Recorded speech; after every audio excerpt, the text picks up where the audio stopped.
Bonjour à toutes et à tous et bonne fête surtout du travail à vous. Merci d'être au rendez-vous de 5 sur 7 matin. L'équipe n'a pas changé. Ricardo Loïc-Pécou, bonjour. Bonjour Serge Senadi Ayaka, bonne fête. Merci, à vous également. Merci. Mesdames et messieurs, bien bonjour, merci de rallier donc ce rendez-vous, oui, ce rendez-vous informatif, évidemment sur la télévision nationale. C'est votre émission 5 sur 7 matin. Et puis aujourd'hui, nous sommes mercredi, c'est le premier jour du mois de mai. Oui, bonne fête de travail donc à chacun et à tous.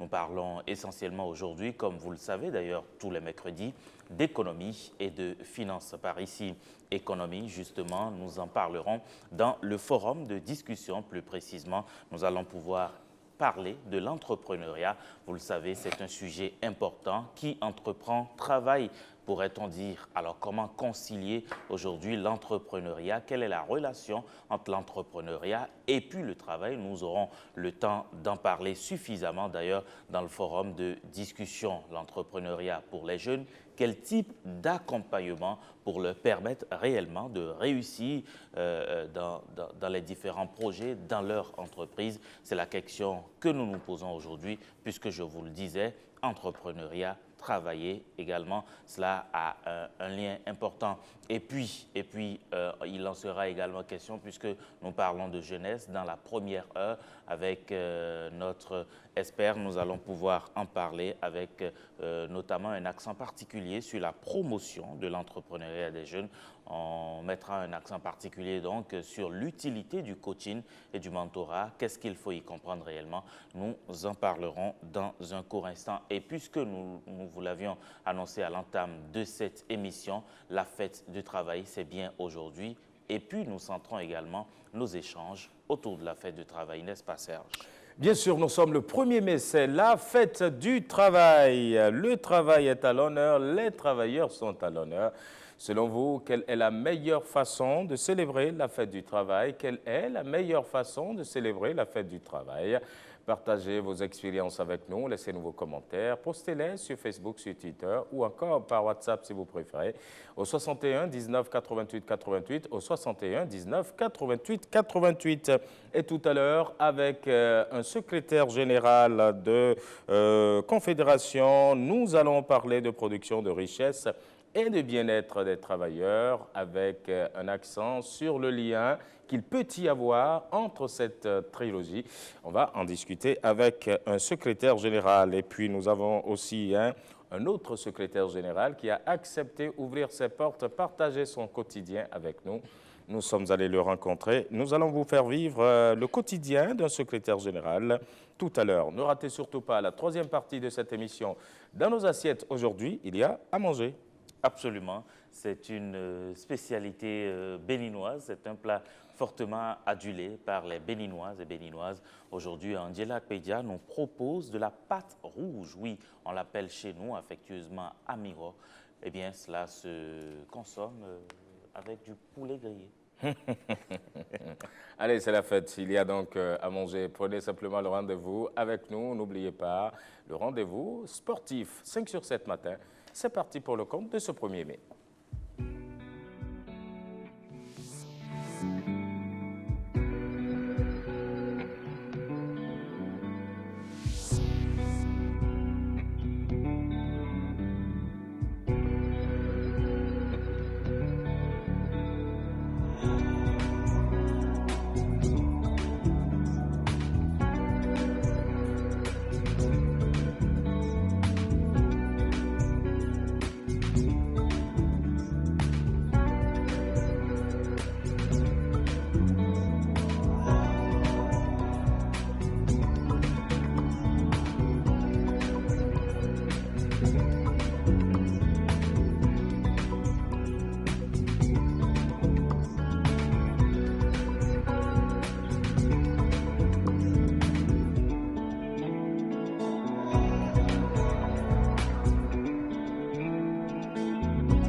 C'était à l'instant le bulletin météo. C'est une réalisation de nos confrères de la télévision BB24. À suivre tout de suite même le flash d'information présenté aujourd'hui par Nicanor Kovi. Regardez.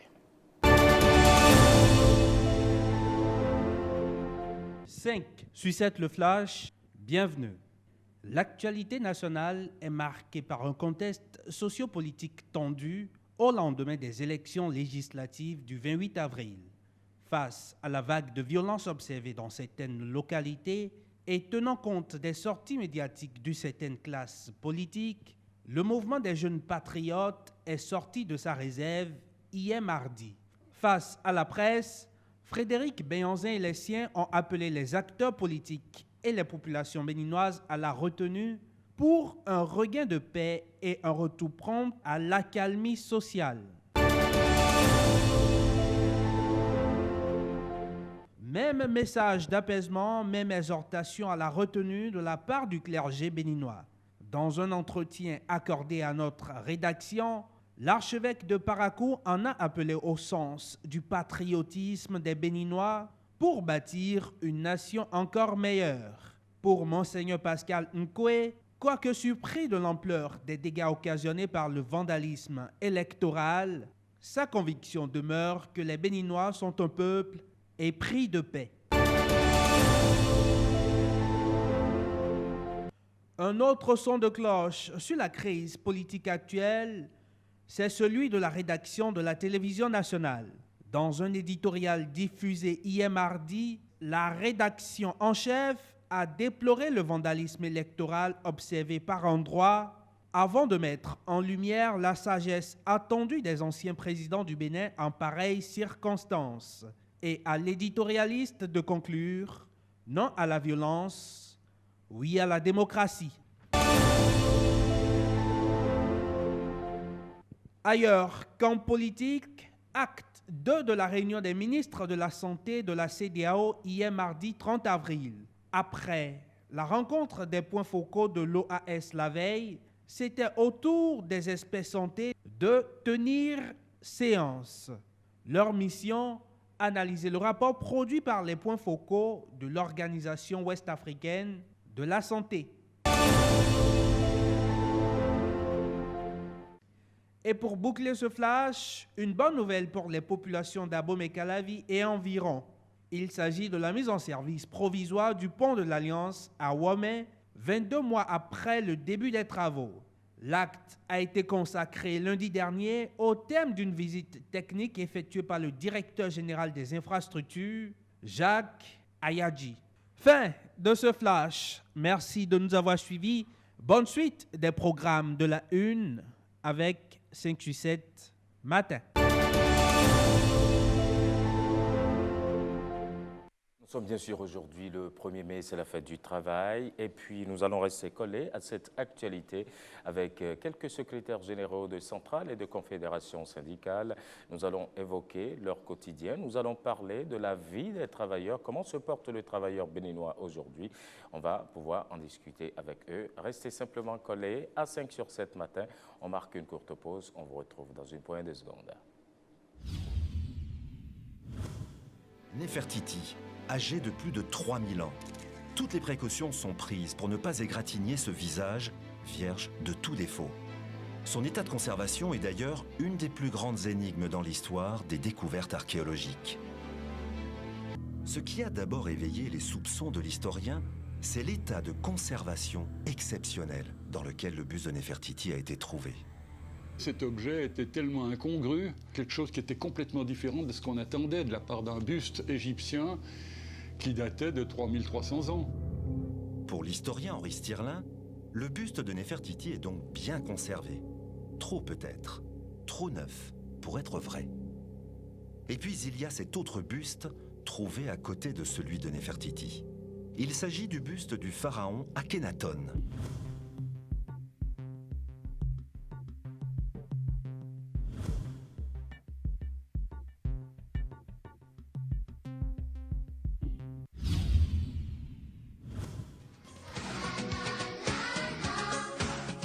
Bienvenue dans Les Apprentis, dans une ambiance studieuse.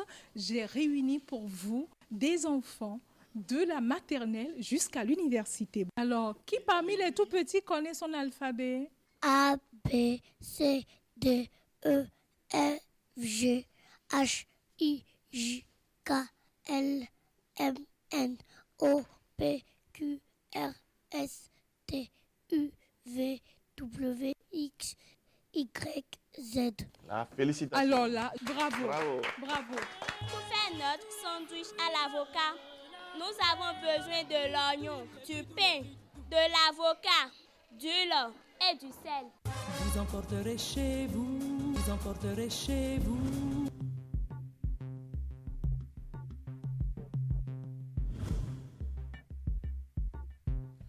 Et nous sommes déjà de retour sur ce plateau. Nous sommes bien le 1er mai, c'est le mercredi 1er mai 2019, la fête du travail. Nous allons pouvoir rester donc collés à cette actualité tout au long de cette émission, déjà dans la première heure comme dans la deuxième et puis dans la troisième. En parlant justement de fête de travail, il faut vous rappeler cette question. Selon vous, quelle serait la meilleure façon de célébrer la fête du travail? Dites-nous, selon vous, quelle serait la meilleure façon de célébrer la fête du travail? La fête du travail, nous allons d'ailleurs en parler avec des secrétaires généraux de confédérations syndicales qui ont accepté justement se confier à nous. On a d'ailleurs passé une journée de travail avec un des secrétaires généraux. Vous aurez le temps de le découvrir dans cette émission. Et puis, parlant de travail et de cette fête du travail, que nous dit-il aujourd'hui, le sage?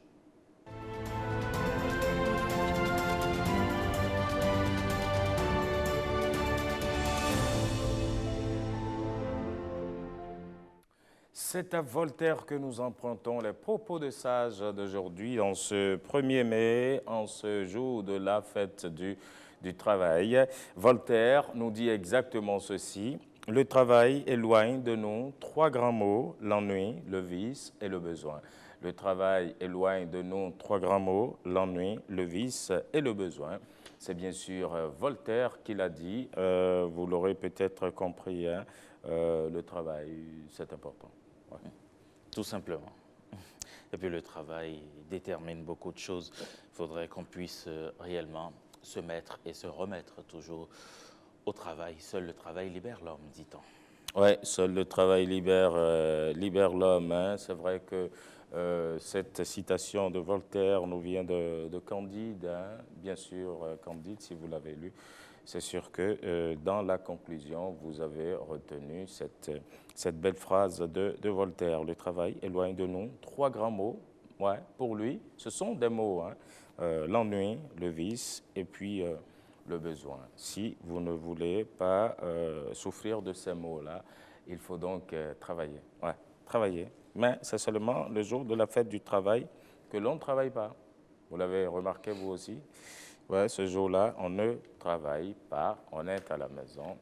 Et les centrales syndicales, les centrales et confédérations, comme à leur habitude, vont une fois encore déposer des cahiers de doléances. C'est le train-train, c'est le quotidien. Vous le savez bien sûr, ils vont le faire une fois encore aujourd'hui. On marque une pause, hein, et puis on vous revient pour la suite de l'émission.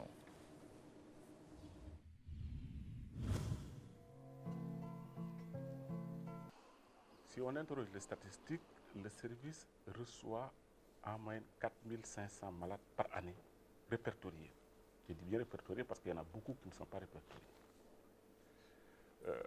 Près de 30% de ces 4000 viennent ici pour des maladies liées à la dépigmentation artificielle. 2000, 3000, 4000, 5000, 10 000.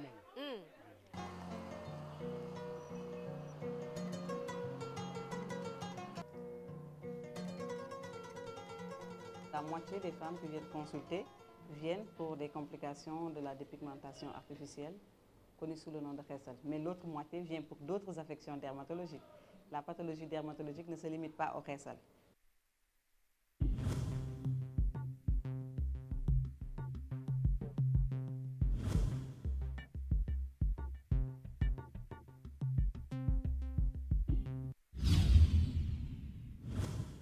Nefertiti, âgée de plus de 3000 ans. Toutes les précautions sont prises pour ne pas égratigner ce visage vierge de tout défaut. Son état de conservation est d'ailleurs une des plus grandes énigmes dans l'histoire des découvertes archéologiques. Ce qui a d'abord éveillé les soupçons de l'historien, c'est l'état de conservation exceptionnel dans lequel le buste de Nefertiti a été trouvé. Cet objet était tellement incongru, quelque chose qui était complètement différent de ce qu'on attendait de la part d'un buste égyptien qui datait de 3300 ans. Pour l'historien Henri Stirling, le buste de Nefertiti est donc bien conservé. Trop peut-être, trop neuf pour être vrai. Et puis il y a cet autre buste trouvé à côté de celui de Nefertiti. Il s'agit du buste du pharaon Akhenaton.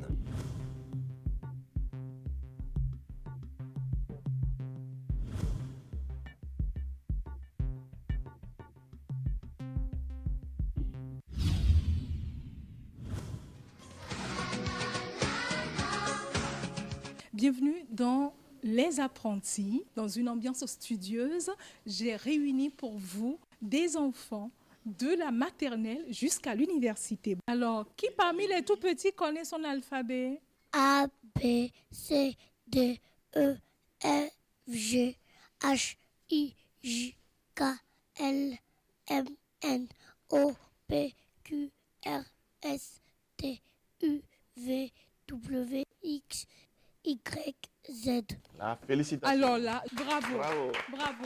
Pour faire notre sandwich à l'avocat, nous avons besoin de l'oignon, du pain, de l'avocat, du lait et du sel. Vous emporterez chez vous, vous emporterez chez vous.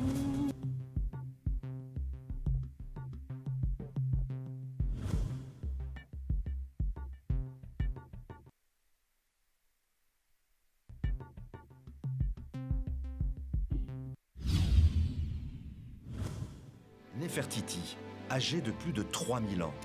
Toutes les précautions sont prises pour ne pas égratigner ce visage vierge de tout défaut. Son état de conservation est d'ailleurs une des plus grandes énigmes dans l'histoire des découvertes archéologiques. Ce qui a d'abord éveillé les soupçons de l'historien, c'est l'état de conservation exceptionnel dans lequel le buste de Nefertiti a été trouvé. Cet objet était tellement incongru, quelque chose qui était complètement différent de ce qu'on attendait de la part d'un buste égyptien qui datait de 3300 ans. Pour l'historien Henri Stirling, le buste de Nefertiti est donc bien conservé. Trop peut-être, trop neuf pour être vrai. Et puis il y a cet autre buste trouvé à côté de celui de Nefertiti. Il s'agit du buste du pharaon Akhenaton.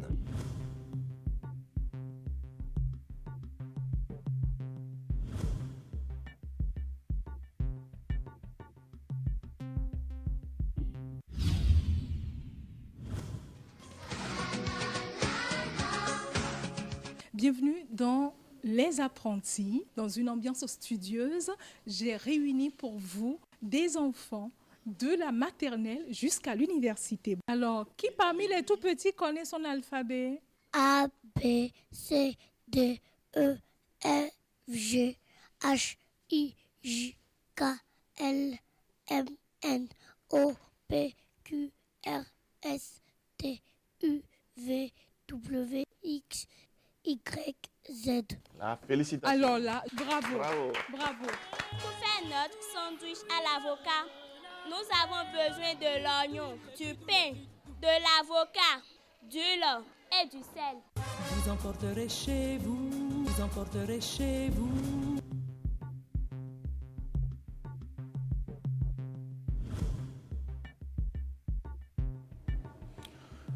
Merci de votre fidélité à l'ORTB. L'émission c'est 5 sur 7 matin. Aujourd'hui, nous sommes le mercredi 1er mai. C'est la fête du travail. On dit bonne fête à tous les travailleurs béninois qui nous regardent et d'ailleurs partout dans le monde. Et puis par rapport justement à la fête du travail, cette question qui vous est adressée, selon vous, quelle serait la meilleure façon de célébrer la fête du travail?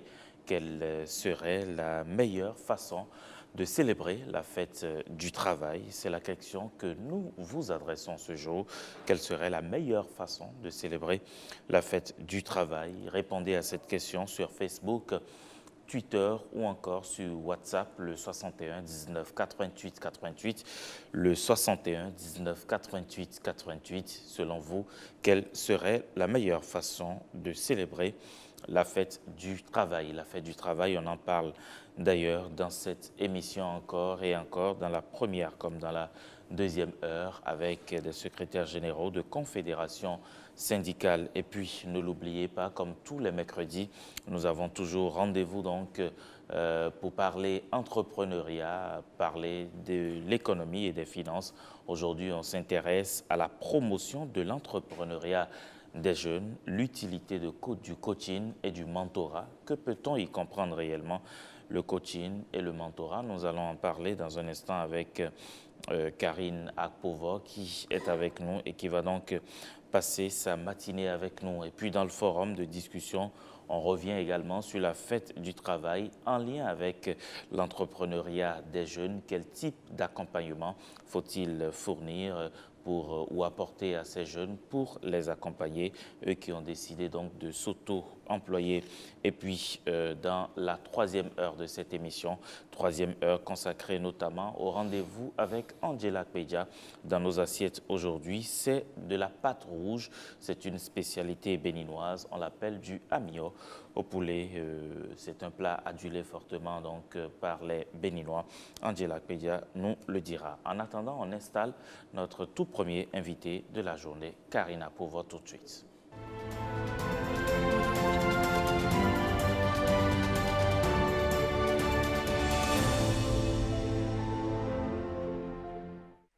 Avant d'être 1er mai, c'est bien sûr mercredi, et vous le savez, le mercredi par ici, c'est un mercredi de l'économie, mais également de l'entreprise et de l'entrepreneuriat. Aujourd'hui, focus sur le mentorat et le coaching dans l'entrepreneuriat des jeunes. On en parle avec un coach ou une coach. Qu'est-ce qu'on dit finalement? Les deux. D'accord. Karine Akpova, bonjour. Bonjour. Merci d'avoir accepté notre invitation et de partager votre expérience avec les jeunes qui veulent se lancer dans l'entrepreneuriat. Allez, démarrons peut-être par des explications de mots. Mentorat, c'est quoi? Coaching, c'est quoi? Ok, merci. Tout le plaisir pour moi d'être avec vous ce matin. Le coaching, c'est une démarche d'accompagnement d'une personne sur la base de ses besoins pour le développement de son potentiel et de son savoir-faire. Donc, c'est une démarche de capacitation progressive et permanente.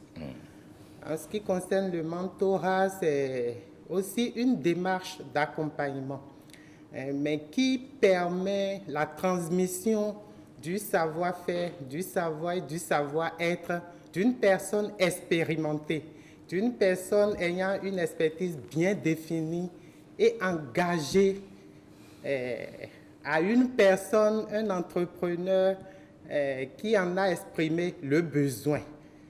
Dans le mentorat, le mentor est vu comme un miroir par rapport au mentoré, qui se mire permanemment dans ce miroir pour lui ressembler, pour devenir un jumeau à ce mentor.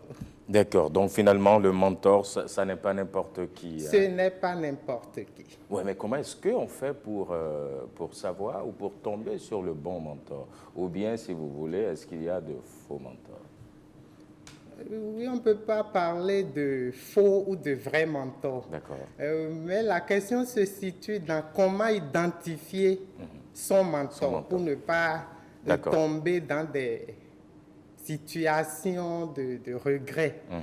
Le mentor s'identifie par rapport à plusieurs critères.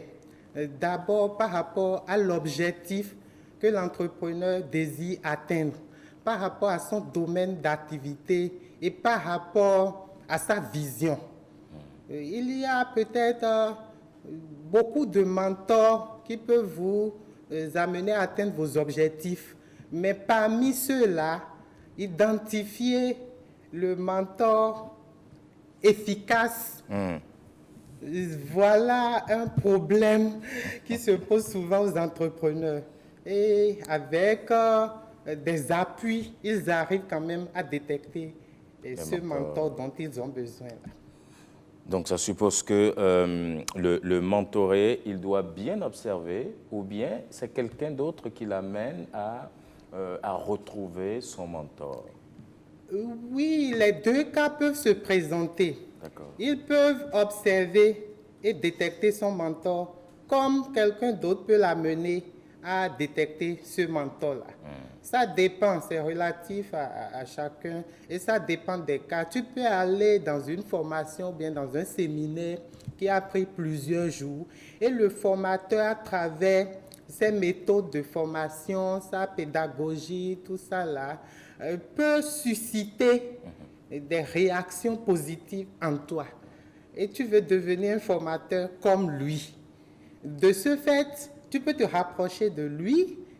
Il peut ne pas devenir forcément ton mentor, mais tu peux prendre exemple sur lui. Il y a ces cas-là où ce n'est pas forcément du mentorat, mais tu le regardes de loin et tu essaies de lui ressembler. Maintenant, par rapport au mentorat, c'est identifié dans la plupart des cas avec l'appui d'une personne extérieure qui peut être ton coach, qui peut être ton éducateur, qui peut être un conseiller ou autre. Donc, voilà les cas qui peuvent se présenter. Donc, finalement, on a l'impression que ces deux concepts, en parlant du coaching et du mentorat, d'une façon ou d'une